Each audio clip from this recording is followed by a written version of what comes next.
Man, somebody really f***ed up when they put this bike together. This thing is filthy. Just freaking trashed, man. That is a very stupid spot for that. We're done. We are on to plan C, and plan C involves fire.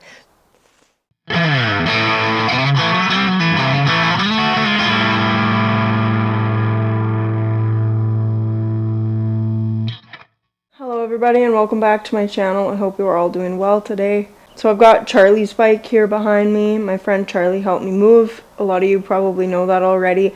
And I told him as a trade-off I would put the new transmission in his bike for him. Charlie's currently got a turbine top or rotary top transmission in this bike, and he wants to replace it with a ratchet top transmission that he's got, mostly just because the rotary top is kind of not working very well. Third gear is pretty much non-existent in it, so he's got a good ratchet top transmission that seems to be in pretty decent shape. So I'm going to pop that in here for him, and that's basically what this video is about today. So I'm going to start tearing this thing apart. So I haven't gotten into it at all yet. It's still all together, but I'm going to tear the primary off and basically just get everything ready to actually pull the transmission out. This is his new to him ratchet top transmission that I'll be throwing in there. I'm gonna replace some gaskets on this and some seals and whatever. I'll replace the main seal, I'll put a super nut on for him, replace whatever gaskets and seals and stuff I can get to without tearing the whole thing apart, and then I'll be throwing that in the chassis for him. And this one is, yeah, it's kind of got an issue. So while he was riding the bike, it basically just doesn't even have a third gear. And we did a bit of a bench test on it. And I had him spinning the tire while I shifted through the gears. And yeah, it feels like third gear is just another neutral. So I'll try and show you guys what I'm talking about there. But yeah, we're going to open that up and see what's going on in there too. I'm guessing that it's probably something to do with the shifter forks maybe not being shimmed properly. Or maybe he's just got a bad gear in there or something like that. We'll kind of have to open it up and see. Okay, so I'm just going to try to demonstrate the issue with this thing, and I'm going to try to shift it and run it through the gears by myself here, and we'll see how well I can do that. Right now, I just put it into first. So, first, back tire doesn't move. Pop it up into neutral. There's neutral right there. Go to second gear, so that's second, and then we'll go up to third. That should be third gear. It's basically neutral. So yeah, that's clearly an issue, and we're not going to keep it that way. So I'm going to tear this all apart, and I'm going to pop in a new transmission for him. So let's get going. Some of these are just done up way tight, man. Some of these are really short. Like seriously, that was probably catching like freaking 5 threads. That's really short. It also looks like red Loctite. Those are not the right bolts for this. What is going on here, guys? None of those should be that long. And why is that one way bigger? What is going on here? Hopefully this isn't way tighter than it needs to be. God. Oh, I need a snipe. Long enough, hopefully. Okay guys, so the compensating sprocket on this thing is done up ridiculously tight. Like, I'm not able to budge it at all with like a 3-foot snipe. Tomorrow on my way home from work, I'm going to pick up the propane torch that I've been avoiding buying this whole time. I'm going to heat this compensating sprocket nut up and see if that undoes. And if that doesn't work, then I'm going to call my brother SOS for help. I just want to show you guys what I'm using as a snipe. Like, that's pretty long, guys. Like, that's like 12 inches right there just showing up. So this is like more than 3 feet. Like, that's pretty freaking long. And I'm not able to put enough torque on that thing. Like, that thing's done up way too tight. These are only supposed to be done up to like, I think 165 maximum. And it's probably Loctited too. Okay guys, it's another day and another struggle. Both plans A and B did not work out for me and Charlie's bike yesterday. I could not get the compensating sprocket nut off, so my plans to take the primary apart went out the window. So we are on to plan C, and plan C involves fire. I have been needing one of these bottle torches for quite some time now, and I guess that now is the time that I get it, because I'm hoping that heating that nut up is going to break it loose. Hopefully it's just Loctite holding it together and it's not actually torqued down to 300 foot-pounds. So this is plan C. Hopefully does not end up being plan Z. Or would that be a good thing? Maybe. I don't know. Man, oh man. Come on, come on. Man. Okay, we are back at it again. Day 3, I think. Maybe it's day 2 of trying to get this compensating sprocket nut off, and nothing so far has worked. So I've got this piece of 3/8 1-inch flat bar. I'm gonna make a jam bar out of this to go between the sprockets, so it'll go between the front sprocket and the back sprocket and the primary here. So that'll definitely help to hold it still a bit better, and then I'll try my 3.5 foot snipe and see if I can get this thing loose. But my brother is also on his way over, so if I can't get it loose, maybe he can get it loose. So we'll see if that combination of things helps us out today. Okay guys, so I've got my tool in there and my brother's here. So he's going to try to undo that nut. So this is basically like what they would use for, like, you can buy the tools that actually jam your sprockets. We just made one out of 3/8, that 3/8 flat bar I showed you guys. We got it kind of in the perfect spot right now, and we're gonna put this breaker bar on there with this long snipe. Yeah, we're gonna see how this goes.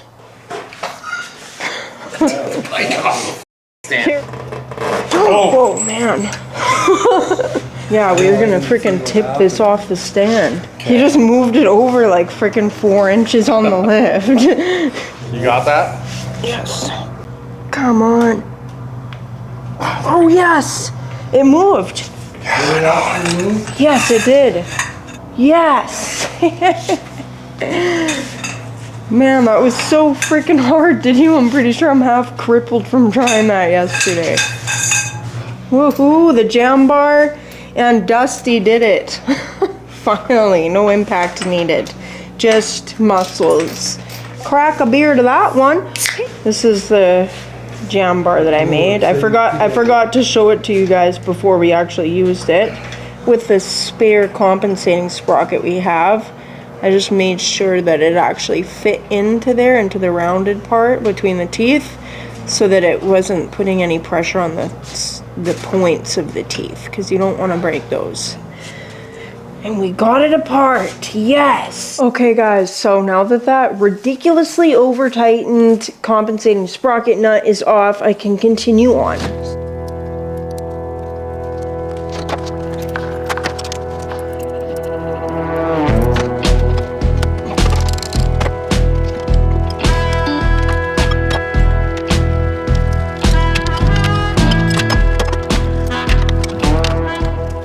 What else have we got going on here? Broken oil deflector. I'm pretty sure these normally have a square hole in them.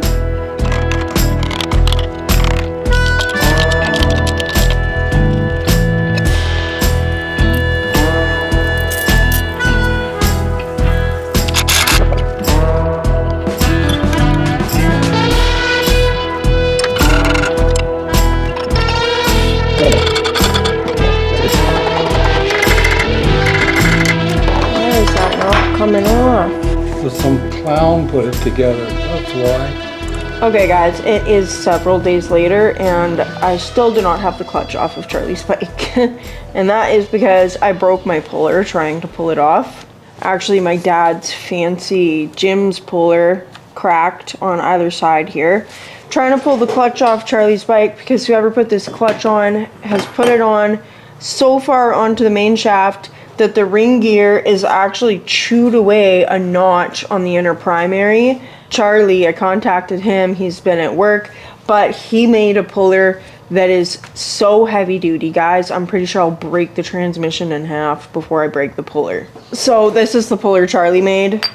and it's got a 1 1/4 inch bolt, and this is like 3/4 inch stainless steel like plate, and that is what we're going to be using to try to get the clutch off. So this is massive, guys. I had to do a little bit of modifying to it. I had to notch out these holes. These holes were already in this piece of plate, whatever this thing is that he made this out of. Anyway, he just drilled the center hole and tapped it. So we're gonna give that a try and see what happens. So this is a Riviera Primo clutch hub, and it's got 4 little like 1/4 inch fine thread holes in it. I'm assuming are meant for being puller holes. So those are what I'm gonna use. That's why I had to notch out this, because these just were not close enough together to actually get all 4 holes with bolts in them. So that's what I'm gonna do. I went and bought 8 brand new bolts just in case, and I'm just gonna set this up on here.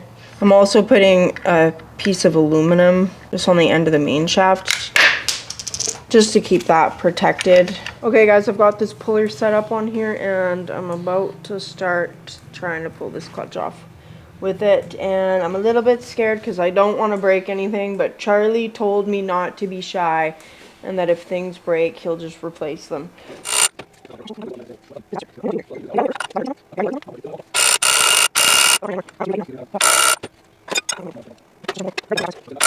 Okay, so my crappy little 1/2 inch impact gun is not doing the job here.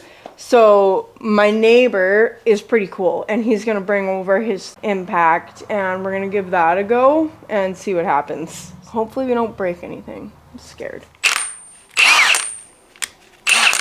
This is way more powerful. Oh, it's popped it right off. I need to get one of those. That's a Milwaukee. That's what Charlie told me I should have got. That's way bigger than yours. Well, clearly, guys, I need a bigger impact gun because mine was like struggling, and it was just one little boop and it popped right off with my neighbor's Milwaukee. It was still done up way freaking tighter than it should have been, because you should not need to use a power tool to get that off. It should only be done up to like 50 or 60 foot-pounds, and that was done up way more than that.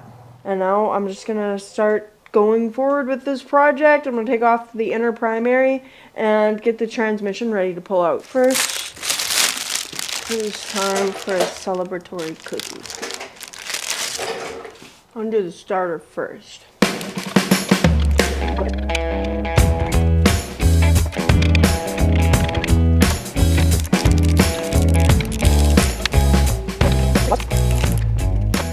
Piles of silicone. I'm like disgusted with the work that's been done to this thing. And just so you guys know, Charlie has not worked on this bike. This is not his work. I would hope that he would do better. Just glued on. Glued on with silicone.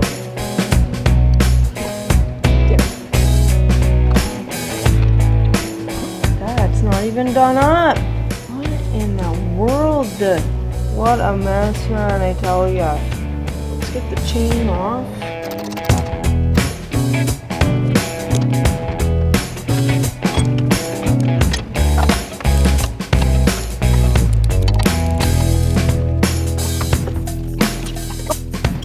Yeah, this thing's broken for sure. Where the heck's the stator?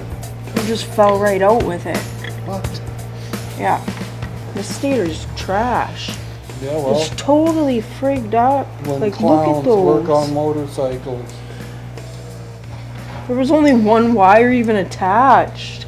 Look at this. His case is broken. What a mess, man. You can't even put a new stator in there. Really a screwed up mess. This is like not good. So I pulled the rotor off because we have got the primary off and everything like that. Charlie has a new stator. I told him that I'd replace the stator for him while I've got everything apart, and it's a good thing because the stator wasn't even bolted in there. Like, it just fell out when I pulled the rotor off. Like, everything is broken. The bolts that were holding it in there weren't long enough. They weren't Loctited. This thing, if you can see, is just totally trashed. All those plates are just spread right out. That bolt, you can see, is bent. I can't get it out because it's so bent. All these coils, well, not all of them, but a few of them, like this one, just loose and floppy. Like, it's just an idiot special over here. It's crazy. sucks that it's that destroyed, but I'm also not very surprised. Anyway, the rest of the bike is just filthy. Wipe that up a little bit before I put the new transmission in. This is the transmission I pulled out of here, and again, like, not surprising, this is not even done up. Like, that's how loose that was when I just pulled that off, so that could possibly be something to do with his shifting issue, but we're gonna open this up anyway and have a look in there and try to discover what's going on. Anyway, guys, that's kind of where we're at with this thing now. It's not going to be such a simple swap over like I thought it would be, but it's also not surprising that we're running into these kind of issues, because just seeing how that compensator sprocket nut was done up, it's just not a shock that there's a lot of other things that are probably just really shoddily done on this bike. It's like evident even just when you look at the thing that whoever worked on it before just had no clue, and they didn't care to figure out or to get a clue about it. I know that Harleys can be like notorious for this kind of shoddy work, especially when you're getting them for half the price that they should be. Harleys are so easy to work on that all kinds of idiots think that just because they're easy to work on, they are able to work on them without really putting in an effort to figure out how to work on them, or to even like pick up a manual and figure out how to do the job properly. And there's all kinds of that going on here with this bike. But it's okay, I'm here to help, I'm here to save the day, and hopefully that's what I'm able to do. Anyway, guys, I think that's it for this video. If you guys want to see how this project progresses, then stay tuned for the next episode. And as for this one, guys, I think I'm going to end it here. So I hope you all enjoyed watching. And like always, guys, if you like what you see, or if you just like me, or even if you don't like me, but you like my bikes, then like, comment, subscribe, turn on the little notification bell if you want to know every time I put a new video out. And like always, my lovely YouTube people, I'll catch y'all on the flip side. Peace.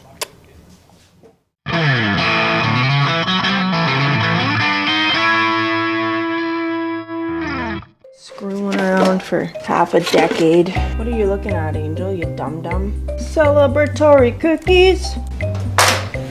Ow. Ow, what? How is this thing that crooked? Anyway, enough of this chatter. Don't stare at it forever, Angel. But what do I know? I'm just a girl. Ew. Ew. Look at this. Neighbor dog comes to visit me. Hi, dude. Hi. Hi. Are you a bad dog for coming over here? Into the forest, leave a lot and do not indeed, not indeed. Man, everything here is filthy. Ew. Yucky. Yucky. Yucky stuff. Okay. Let's just quit screwing around, Angel.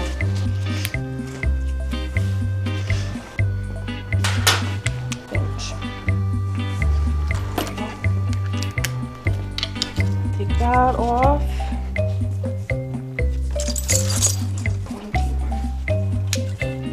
I want different wrench. This one. Clean that out. That's too big. What do I tell you on here? Too many idiot bikes recently.